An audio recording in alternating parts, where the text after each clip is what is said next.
This video looks at editing the piping parameters. Now, you may want to actually select and change the entry point information, the pipe material type, the pipe selection rule.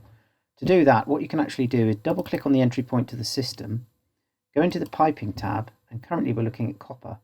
If I then decide to switch to a different selection rule, so let's say we decide for this purpose to change to schedule 40 screwed steel, I can change that and select OK. So all my sizes will now be in imperial.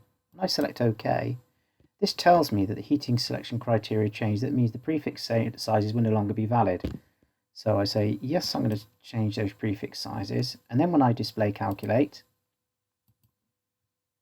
you can see now these have changed. That's now a 1-inch pipe as opposed to a 28mm copper pipe. So it's very easy to change the pipe parameters by double clicking on the entry point and visiting the selection criteria. So this means you can also go back out to the pipe database, create a brand new piping selection criteria, come back into here and then select it and start using it. So it's not the end of the world if you've done a system, you've selected the wrong material, or the design parameters have changed after you've routed it. You can still come in, make those changes very quickly, as demonstrated.